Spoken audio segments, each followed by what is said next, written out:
we also watched Freddy Got Fingered.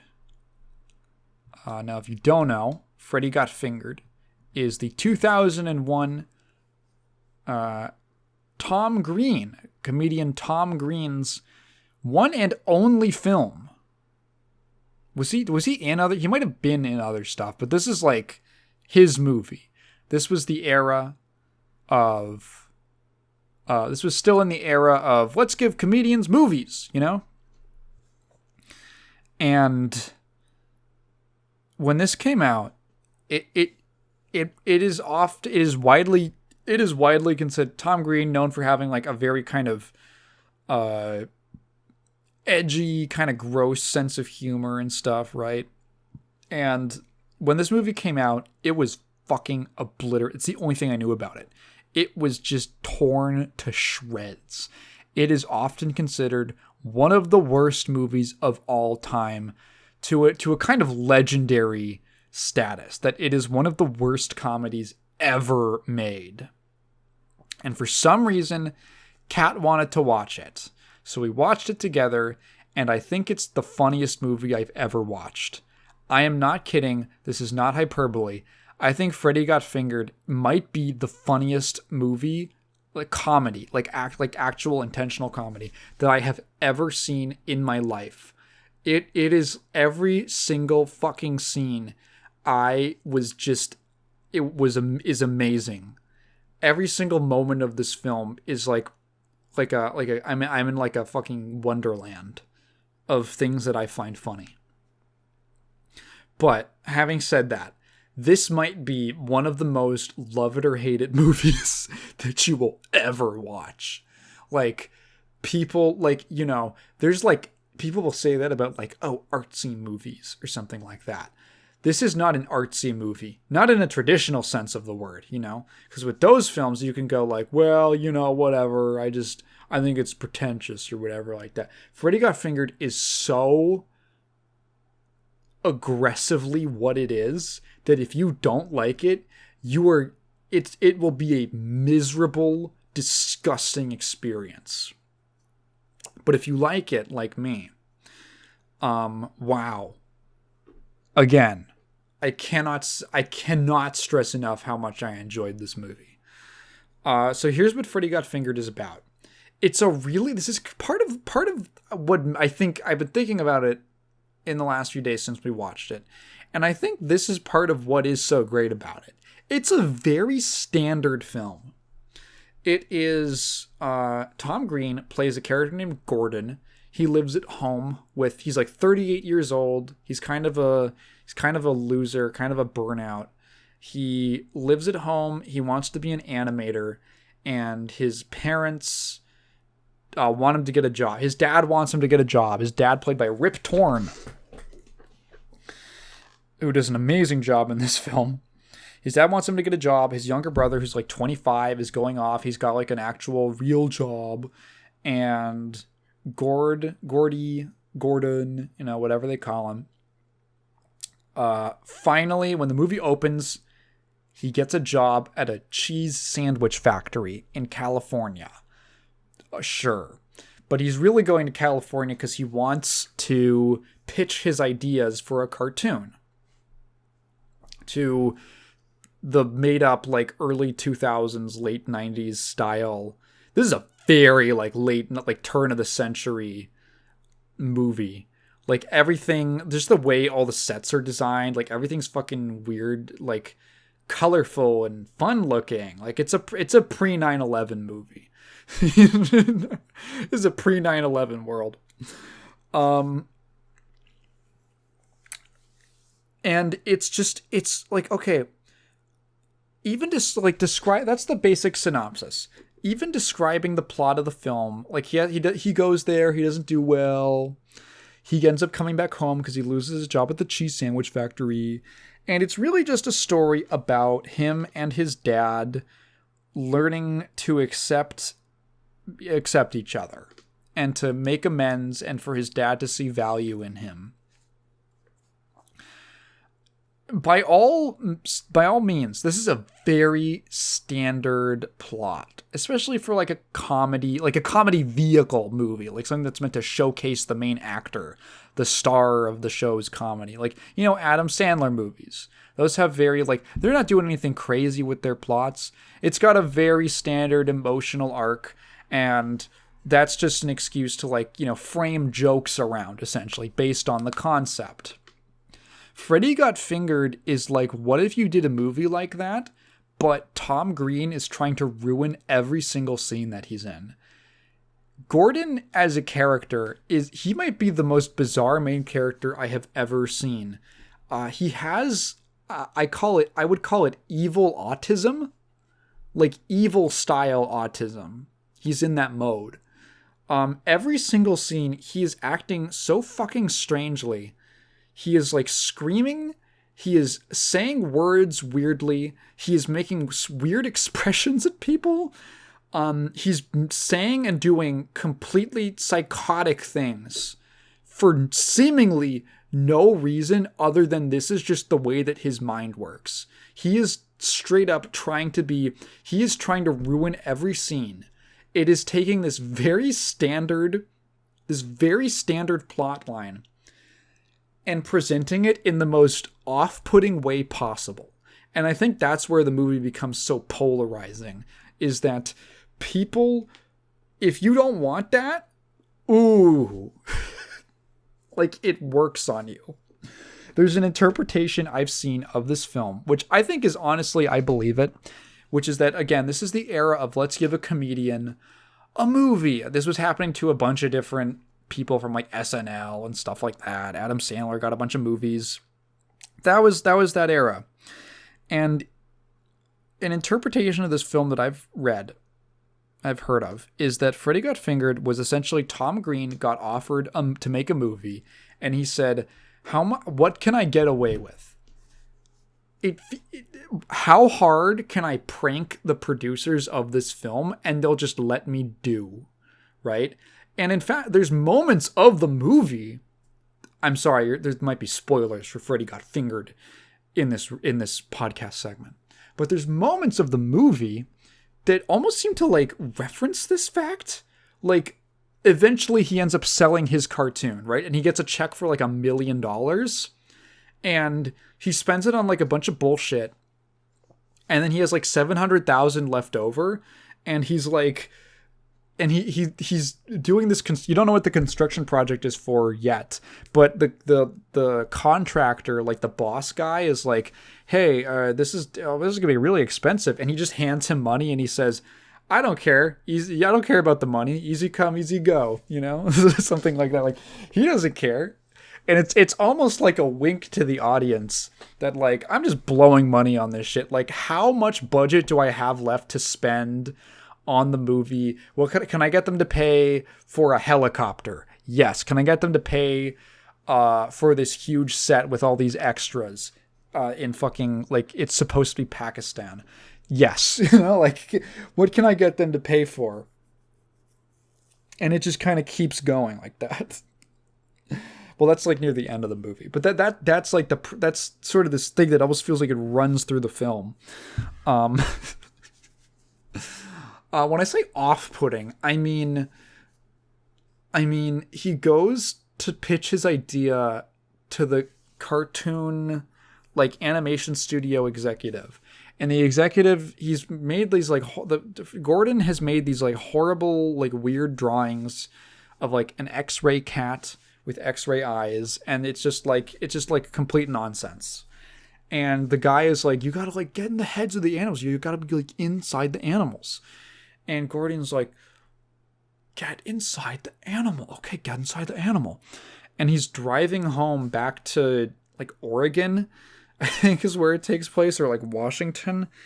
And he, like, on the way home, like, this would not be a scene. They would not go in this direction. But, like, he comes across a dead deer. And I'm like, please don't fuck the deer. He doesn't fuck the deer. Actually, what he does is he opens the deer, because you got to get inside the animal. He opens the deer up. He slits it open with the knife. and like opens its insides up and starts wearing its skin and like dancing around in the road until he gets hit by a car. And like it's like so brutally unpleasant. And it's great. It's like genuinely great. I fucking love the scene where he goes to visit his friend in the hospital. And like the setup of the scene makes no sense. Like, even before then, like he walks in and like, oh, this is the scene where he meets the girl that he ends up falling in love with. And she's like flipping little coffee creamer, like, what are they called? A little tub, you know, like those little coffee creamer thimbles, whatever they are. She's like flipping them over on her desk. She's like flipping one over and just trying to like get it to land on its, you know, right side up. And he asks her about it, and she goes, "Oh, it's my hobby." And he's like, "The coffee creamer?" And she's, "No, not the coffee creamer. It's physics." And he goes, "Your hobby is physics," which is already like a funny exchange. And then he goes, "Your hobby is physics," and she starts explaining like how she's like a fucking junior rocket scientist, like a hobbyist rocket scientist and all this, and she starts going, "And I'm just gonna do this," and it just cuts back to him, and he's looking down at her, and the expression he's making, he looks, it's not just bored, it's like bored and hateful. He looks like he fucking hates her for no reason. Like this completely dead, angry stare in his eyes for like 1 second, and then they cut back to her and she's still explaining it. Like it's so, it just shit like that makes me laugh so hard. He goes to visit his friend, and for some reason there's a pregnant woman in the hospital bed like right next to him. I don't know why she's not in the maternity ward, but whatever. And and like Gord just starts making a mess. He like bumps. He starts screaming, and he's, because of course, and he bumps into like a big cabinet and knocks a bunch of shit over. And the stress sends her into labor. And Gord has to like start. He puts on like the hospital jacket, like the hospital coat, like a doctor's coat. And he's like, "I'm a doctor now. I'm a doctor." And he's gonna like deliver the baby for her. And there's like two like Indian women across from them. And they just take out their like ceremonial tambourines and start like chanting. And it's just like noise and yelling.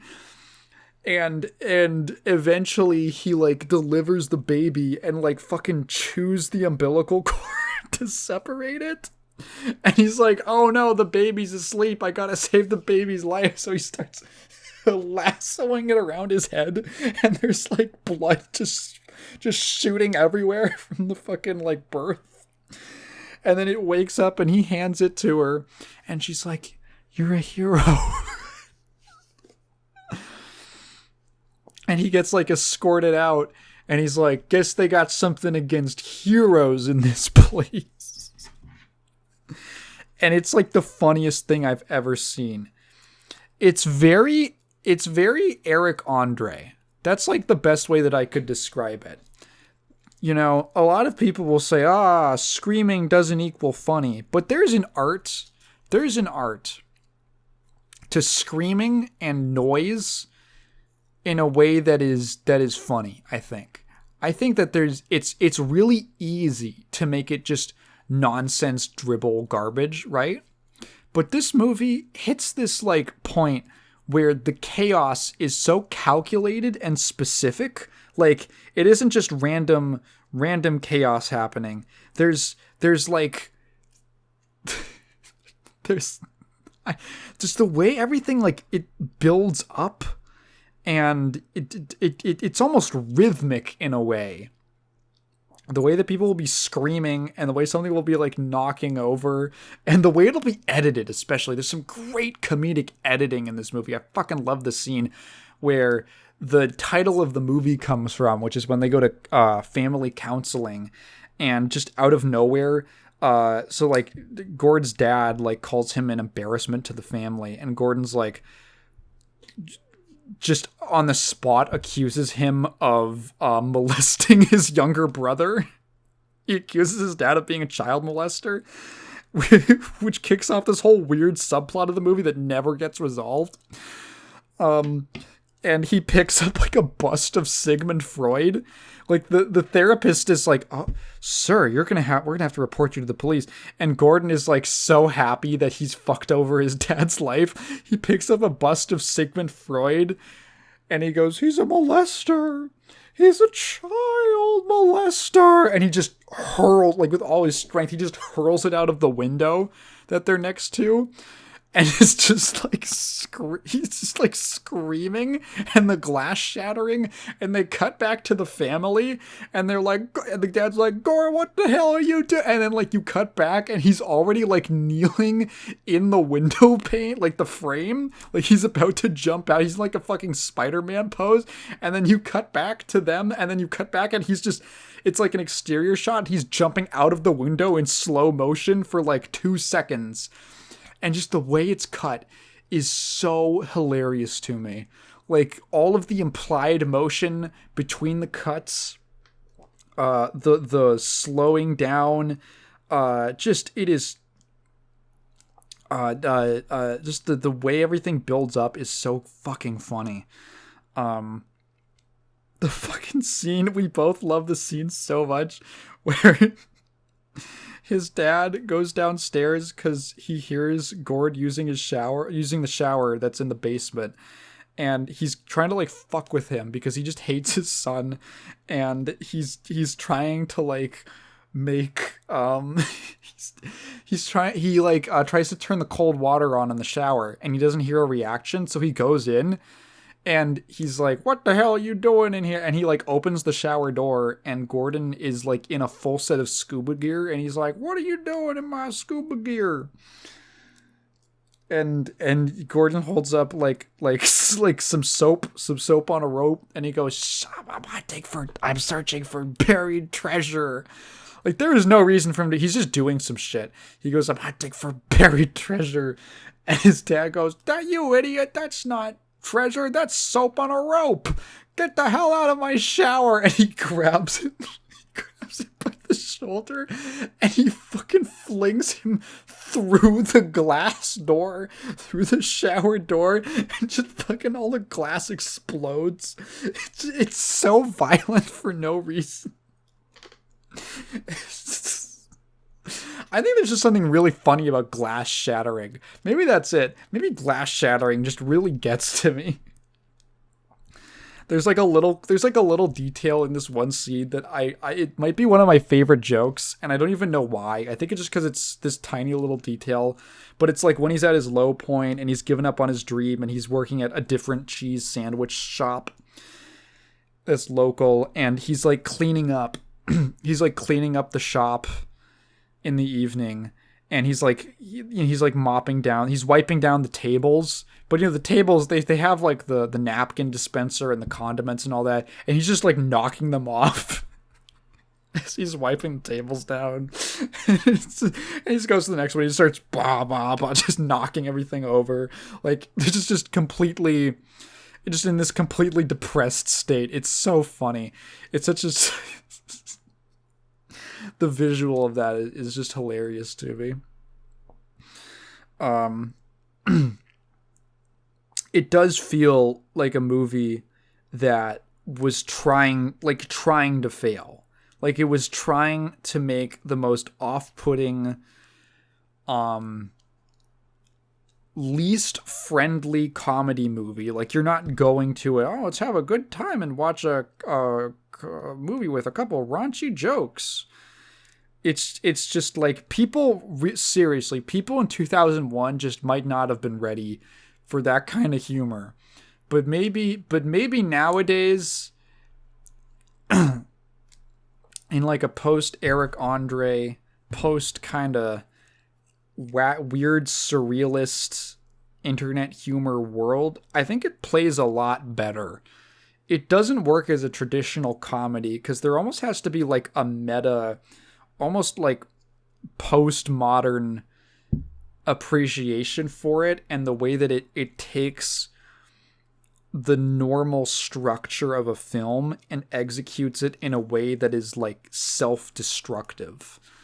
I went in. There's actually, speaking of Red Letter Media before, in the last segment, they did like a review of this movie, and I think one of the things Mike says is that like every scene starts out like a normal scene from a movie, and then Tom Green just like throws a grenade into it.